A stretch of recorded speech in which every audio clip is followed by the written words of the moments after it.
Para entender un poco de qué trata la rama ejecutiva, les voy a compartir acerca de los ministerios y los directores de las administraciones y también de las funciones administrativas. Es importante que sepamos pues cada una de las funciones que estos tienen y la importancia que tienen dentro de los planes de gobierno y los proyectos que desarrollan y todo esto.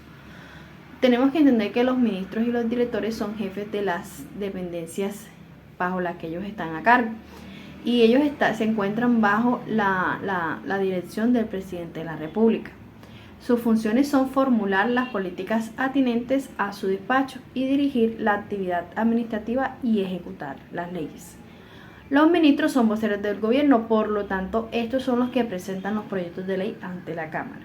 Hablando de las funciones administrativas, estas deben desarrollarse en torno al servicio de los intereses generales, lo que quiere decir que no se busca servir a pocos, sino servir a toda una nación. Y esto se desarrolla con base a los principios de igualdad, moralidad, eficacia, economía, celeridad, entre otros. Por lo tanto, estas acciones deben ir orientadas al cumplimiento de los fines del gobierno.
El presidente también tiene entre sus funciones ejercer la potestad reglamentaria mediante la expedición de decretos, resoluciones y órdenes necesarios para que se cumpla la ejecución de las leyes aprobadas por el Congreso de la República. Es el presidente quien las sanciona y quien además debe ser el primero en vigilar y en velar porque las leyes tengan su debido cumplimiento.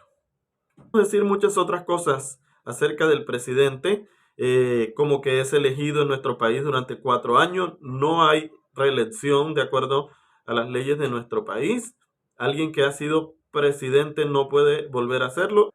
Para ser presidente de la República se requiere haber nacido aquí en Colombia. Capítulo 2. El gobierno. En relación al Congreso, le corresponde concurrir a la formación de leyes presentando proyectos por medio de los ministros. También les corresponde la creación de un plan de desarrollo. También le corresponde convocar a sesiones extraordinarias al Congreso cuando así se requiera. Y con relación, entre otras cosas, con relación a la rama judicial, conceder indultos por delitos políticos, eso es una facultad que tiene el gobierno con arraigo a la ley, informar al Congreso sobre el ejercicio de esta facultad. Y también aclarando que en ninguno de estos casos los indultos podrán comprender la responsabilidad que tengan los favorecidos respecto a los particulares. Capítulo 3 del vicepresidente. El vicepresidente de la República requiere tener, digamos, los mismos requisitos que se requieren para ser presidente. Y el vicepresidente básicamente cumple algunas funciones que le sean asignadas por el presidente, así como también hacer las veces de presidente cuando éste no está, previa designación del presidente o en casos especiales donde de pronto hay una falta del presidente contundente, como es un fallecimiento o un abandono del cargo o una renuncia. Es el vicepresidente quien toma las riendas hasta que finalice el periodo presidencial correspondiente a ese gobierno. Buenos días, mi nombre es Mayra Alejandra Sierra Ruiz y voy a hablarles sobre los estados de excepción según el capítulo 6 de nuestra Carta Política de la Constitución Política de 1991 de la República de Colombia. El presidente de la República, con la firma de los ministros, podrá declarar el estado de guerra exterior. Mediante tal declaración, el gobierno tendrá las facultades estrictamente necesarias para repeler la agresión, defender la soberanía y atender requerimientos de la guerra, y así procurar el restablecimiento de la normalidad. La declaración del estado de guerra exterior solo procederá una vez el Senado haya autorizado la declaratoria de guerra, salvo que a juicio del presidente fuese necesario repeler la agresión y así defender la soberanía nacional. Los decretos legislativos que dicte este estado serán derogados una vez se termine este estado de excepción, y así las leyes también que sean incompatibles cuando fuere declarado este estado de excepción también serán derogadas.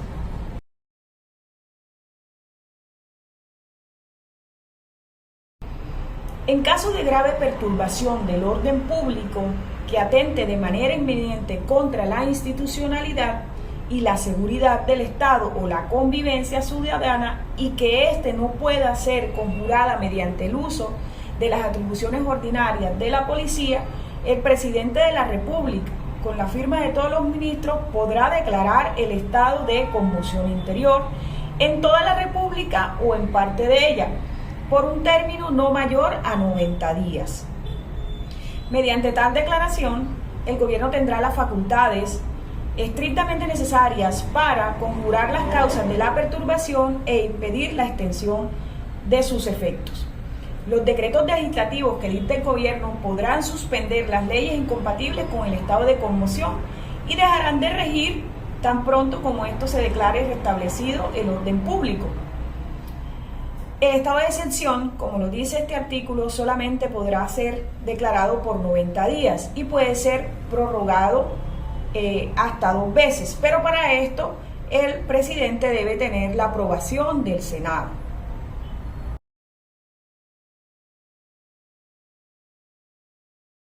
Los estados de excepción a los que se refieren los artículos anteriormente dichos, es decir, el artículo 212 y el artículo 213, sí, se someterán a las siguientes disposiciones.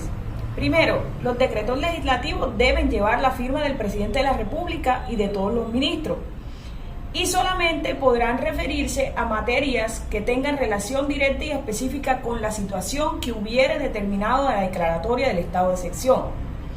No podrán suspenderse los derechos humanos ni las libertades fundamentales. No se interrumpirá el normal funcionamiento de las ramas del poder público ni los órganos del Estado. Tan pronto como se hayan cesado la guerra exterior o las causas que dieron lugar al estado de conmoción interior, el gobierno declarará restablecido el orden público y levantará el estado de excepción.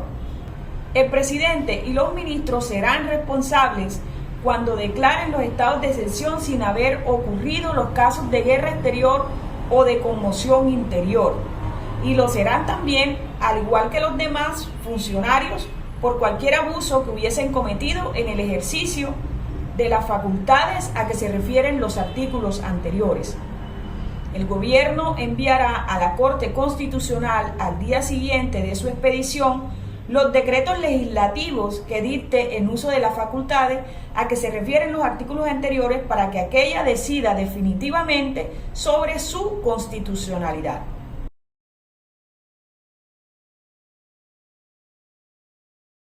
El artículo 215 del capítulo 6 de la Carta Magna nos habla sobre el estado de emergencia.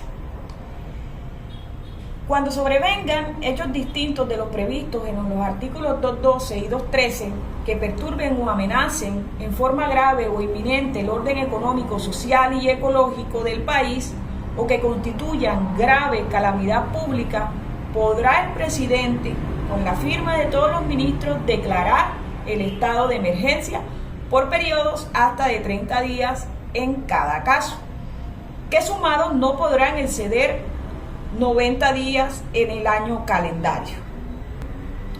Mediante tal declaración, que debe ser motivada, podrá el presidente, con la firma de todos los ministros, dictar decretos con fuerza de ley destinados exclusivamente a conjurar la crisis y a impedir la extensión de sus efectos. A manera de conclusión, podemos decir que los estados de excepción, como su nombre lo indica, son unas condiciones especiales donde por desorden público o por cualquier declaratoria de guerra se ven amenazados la institucionalidad, la soberanía y la seguridad ciudadana. En estos casos, el presidente de la República, de acuerdo a su juicio y en común acuerdo con los ministros, podrán declarar estos estados de excepción. Hola, soy Vanessa Martínez y hablaré acerca del capítulo 7 y 8 del título 7 de la rama ejecutiva. El capítulo 7 y 8 de la rama ejecutiva habla sobre la fuerza pública y las relaciones internacionales respectivamente. En resumen, con respecto al capítulo de la fuerza pública, se determina la integración de la fuerza pública exclusiva formada por las fuerzas militares y la Policía Nacional. Ninguno de sus miembros puede ejercer el sufragio ni intervenir o vincularse a partidos, movimientos políticos mientras estén activos. Las conductas punibles cometidas por los miembros de la fuerza pública en servicio activo serán regidos por tribunales militares de acuerdo al Código Penal Militar. Este tribunal estará conformado por miembros de la fuerza pública activos o en retiro.